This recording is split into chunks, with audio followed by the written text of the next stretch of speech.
Well, our guest is Yaya Moussa, who is the founder and president of Africa Today TV, Africa Prime. He's currently a resident of Washington, D.C. in the United States, but we'll be discussing a series of papers that he's written about how important it is to reset and reshape the relationship between the United States and Africa.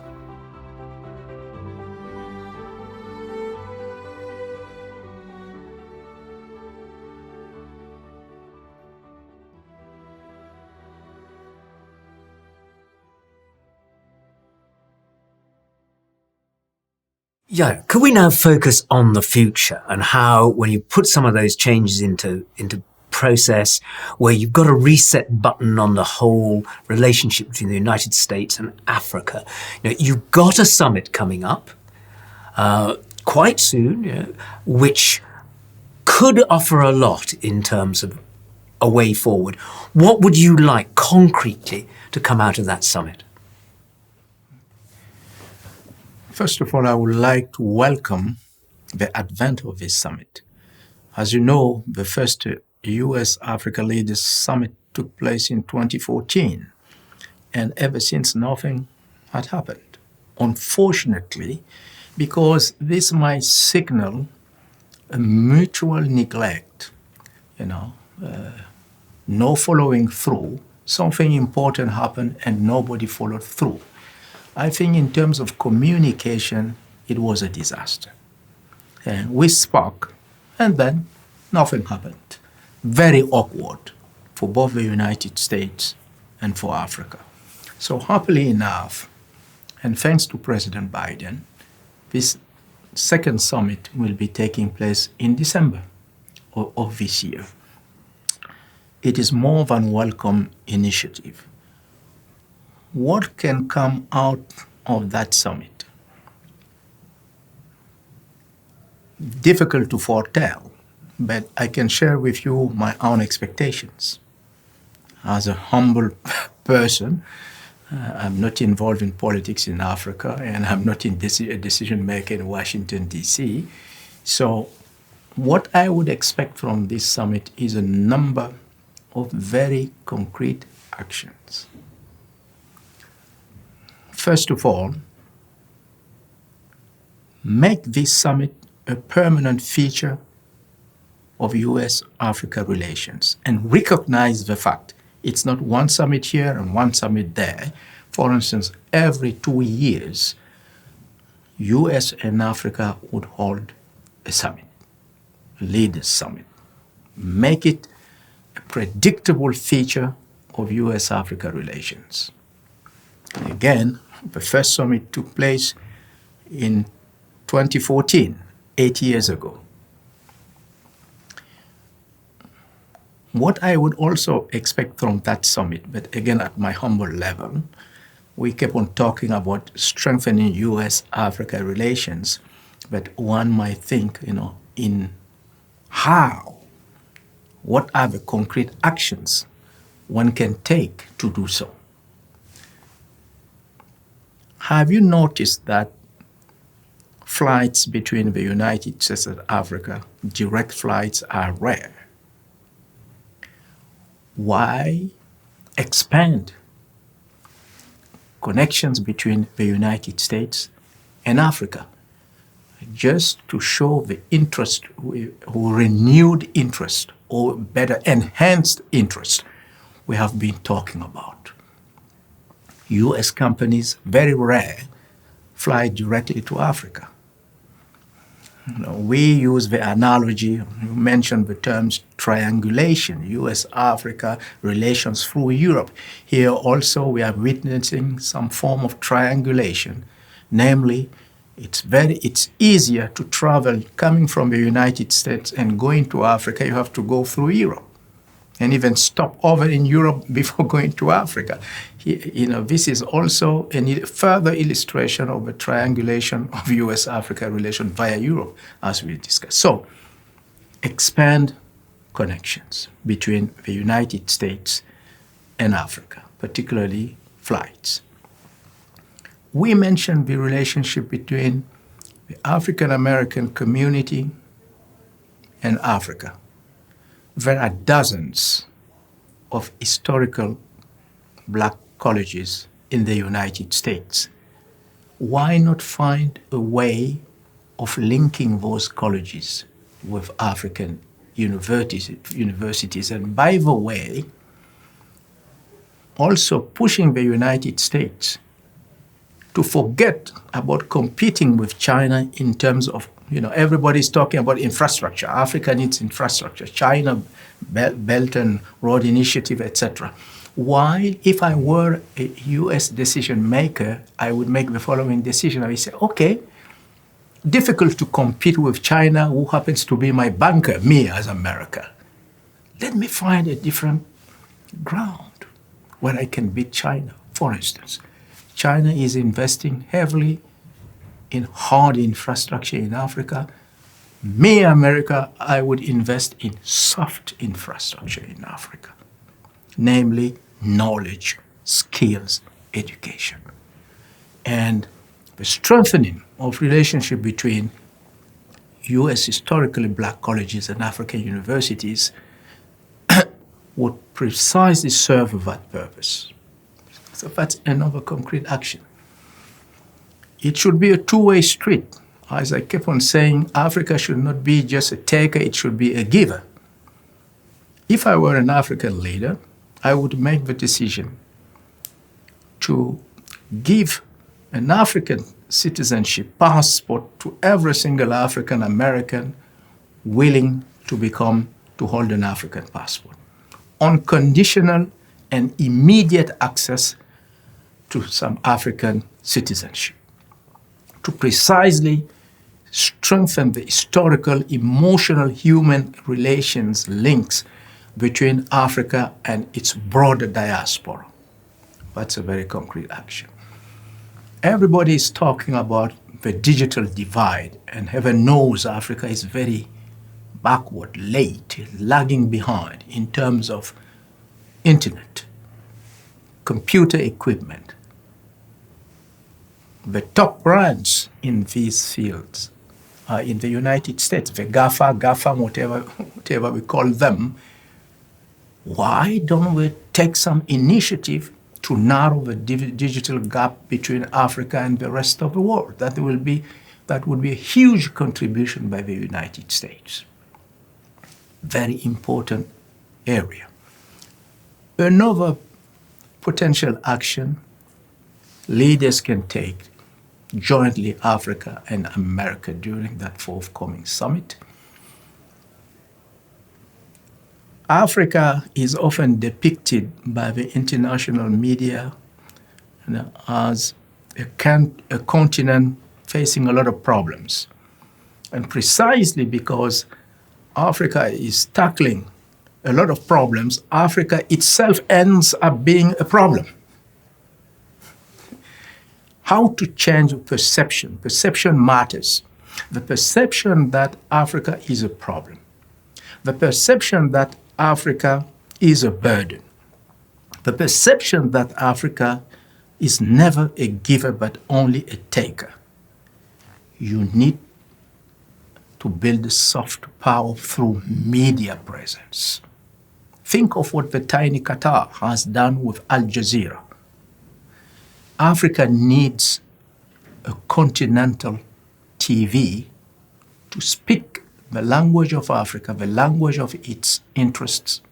Africa talking about Africa, Africans talking about Africa, very important. If you don't want to be portrayed by others in the way you don't like, what do? How do you speak to the world? What is your message, you, Africa? What is your message to the world? You are, for the time being, Africa is faceless, and voiceless. So definitely Africa needs a powerful television to build global soft power, and America is exceptionally well placed to assist with that kind of project. Another important area African countries have been longing for, the United Nations Security Council. As you know, no African countries We have spoken a lot about the growing Africa population. If the current trends are sustained by 2050, Africa will have 2 billion inhabitants. Nigeria will be one of the largest countries in the world in terms of population, etc., etc. So, would it make sense at the level of the United Nations Security Council to exclude a whole continent, no representation, while we are talking of a quarter of humanity? Something needs to be done there, and urgently. I'm talking here about changing the composition of the United Nations Security Council by including the African continent. We can think about the criteria to select one African country to represent the whole continent, but this is also the responsibility of the African countries themselves. But the core idea here is to have Africa represented.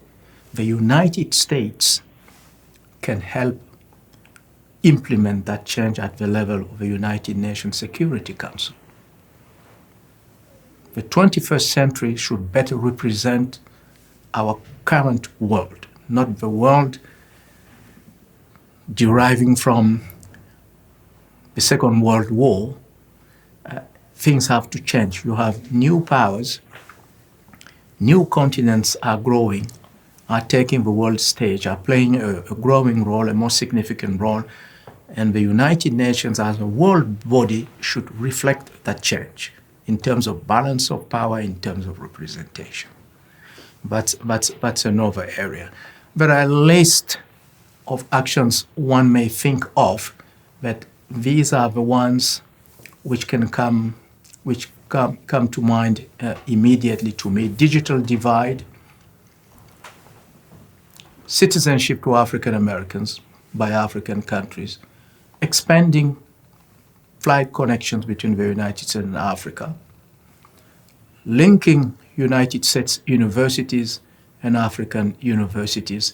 By the way, I would also add here, because we're talking about education, why not put in place a US-Africa business school?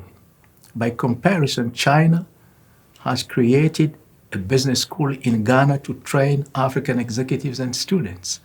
United States is the best in terms of education, and particularly entrepreneurship training. Africa has a thriving entrepreneur community, the young people, young girls and boys. Why is America absent from that field? So bring your knowledge, your expertise, the expertise of your great universities to Africa. So in a nutshell, I'm coming back to my core idea, which is don't compete with China on hard infrastructure. Leave that to China. Think in terms of soft infrastructure, knowledge and education, and how to strengthen your human link to Africa. That's very important. Because it's interesting, it's a point you made in here, that it's almost like the United States is a bit shy of this role, that they're just comparing themselves constantly with what China is doing. And you say that's not an American characteristic. The United States has always been very good at knowing itself and saying, we know what our strengths are. We know what we can bring to your party. We're not comparing ourselves with what Beijing is doing.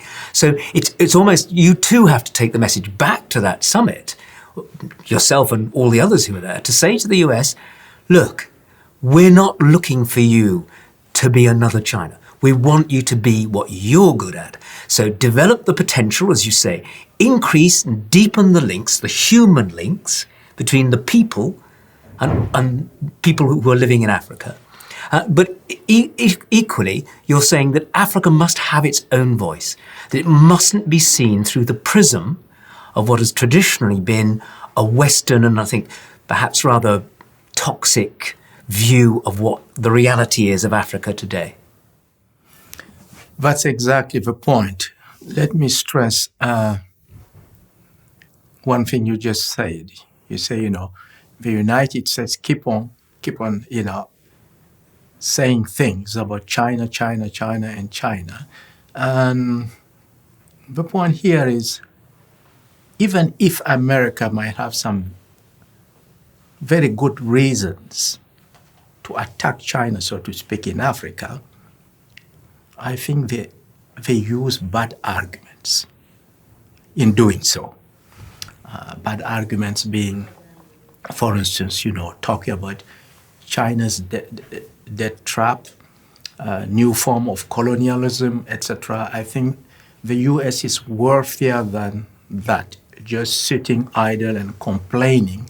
Why not, as I said, focus on the U.S. own strengths in that competition with China in Africa? Don't compare yourself to China. Do what you're best at, what you know, what you do the best, who you are, your own values. We have not spoken about differences between both countries and how Africa itself perceives the different powers.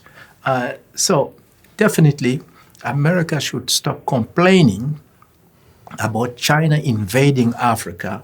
America should convince Africans that it is worthier, a better, more reliable partner with China by acting, by doing things. Because one of the things that you recognize with China is that, as you say, they've had very concrete results. They're building infrastructure and whatever else. But there isn't a real understanding in cultural terms between large parts of Africa and China generally. There's not that, as I say, visceral connection which you've got with the old world, if you like, whether that's the United States or whether it's Europe. There is an understanding there. There is a familiarity. Not all good by any stretch of the imagination. Some of it extremely bad. But at the same time, it is, I think you said, better to know your enemy. If you understand what you're dealing with, it makes the process potentially far more productive. I would not use the terminology enemy because it's too strong. but there is a saying, the devil you know, the devil you don't. So for Africans, I'm not expressing any preference here. Again, coming back to my initial point regarding the hardcore interest, self-interest. I think that's the language African countries have to speak. Where do my interests lie? How can I serve my interests as African? And everything derives from that, very important. From that very standpoint, speaking of interests, focusing on interests, does Africa have, what are Africa's reasons to deal with China, Russia, or the United States? What I'm making here is, regardless of everything said, beyond just security issues, business issues, economic issues, that would include China, Russia, European Union, America, of course. There are other reasons. And here I will give some advantage to the United States. It's what we call the human link.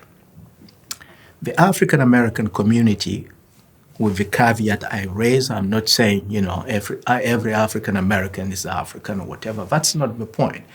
But it might be, I'm cautious, a natural thing to do to try for America, but I am not deciding for the United States, to create some human relations links between the African American community and the continent of origin, and using this as a leverage, as a bridge.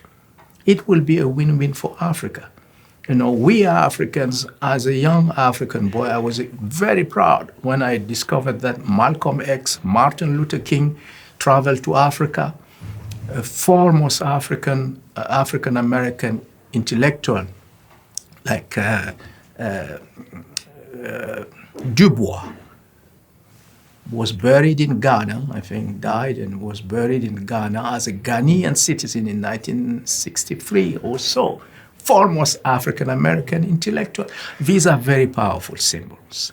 When President Obama was elected, by the way, it raised huge expectations. Somebody will talk about irrational expectations or exuberance, to quote someone. In Africa, why? Obama is an American. He was elected as American president, but the African population identified with him. Why? So there was subtle connections which have been underestimated, underutilized so far. Possibly there might be something to do about that. And as I said, somebody even mentioned a nuclear option for the United States, saying, don't waste your time.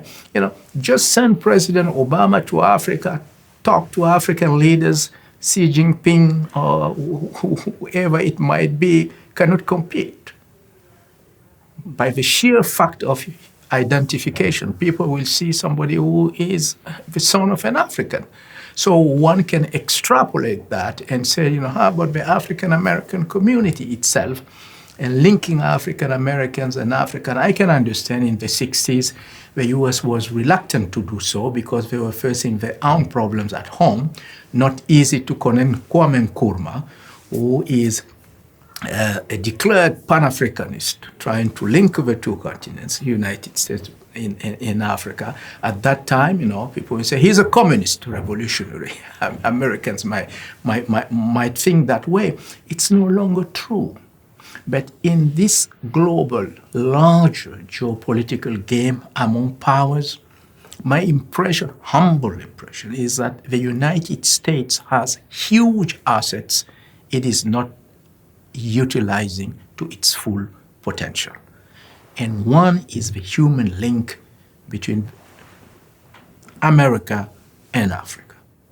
And is part of the complexity of this a point that you make, which is that fear that America is the lion and there are countries in Africa who see themselves as the antelope?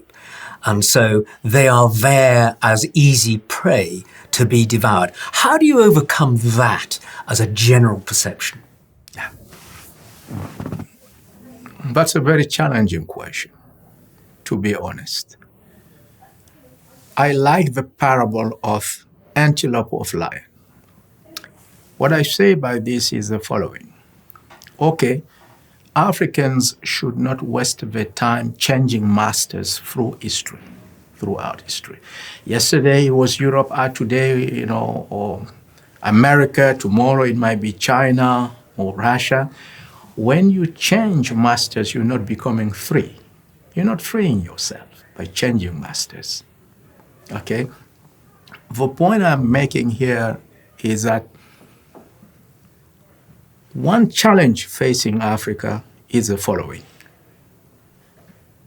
Does Africa really have the ability to handpick one power against the other? I am not sure, because of the sheer weakness and vulnerability of African countries. We are poor, divided, and not well organized. In this context, what can Africa do? Hence, the existential question about antelope and lion, meaning when you're an antelope, basically the weak, the lion is a strong. What can be your strategy? Of course, African countries may dream of a situation where, okay, they invite China to do A, for instance, build physical infrastructure, roads, ports, airport, fine. Handpick America to do B, handpick China to do C. But the world, as we all know, it does not work that way.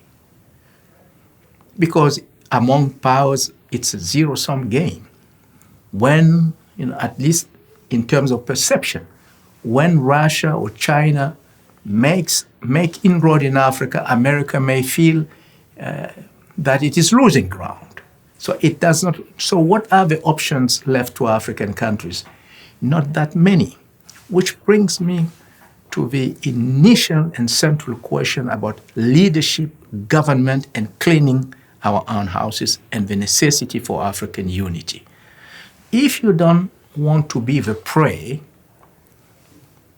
I'm not saying you become a predator, but how do you defend yourself? By organizing yourself, by building forces, strength, and power.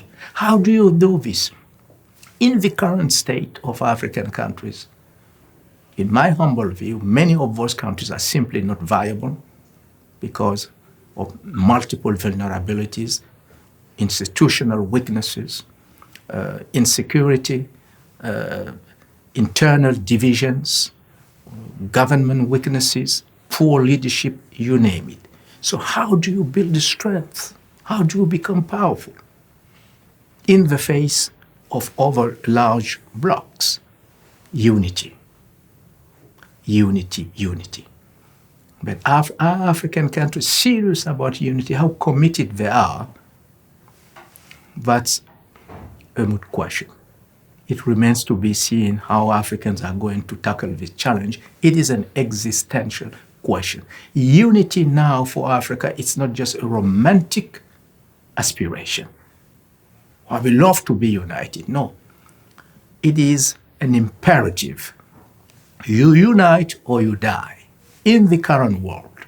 So there is no time to waste. We have to come together as a continent, not because it's beautiful to do it, but because it's effective to do it. We're talking about effectiveness in today's world.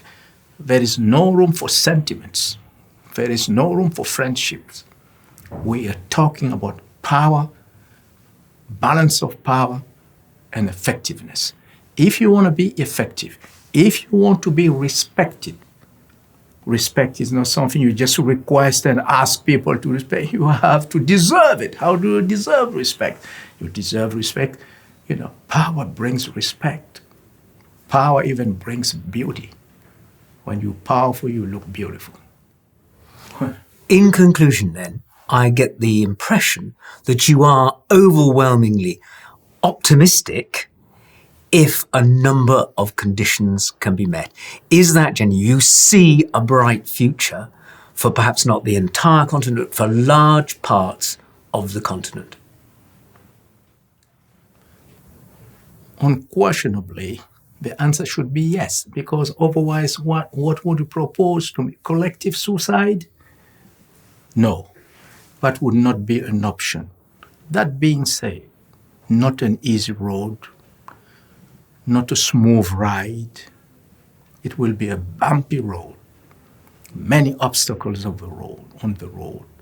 Africa is facing multifaceted challenges, but we have to be honest enough, sincere enough, first of all, to recognize them, clean our house, and find ways to tackle those challenges, not just through discourse, not just through accusations, not just through speeches, but through real actions.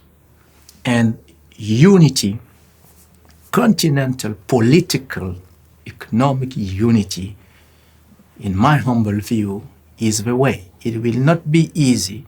People may even just dismiss this and say, it's a romantic aspiration, these people are dreaming. No, we don't have a second option. That's the only option. That is the option. Yaya Moussa, thank you very much for your insights.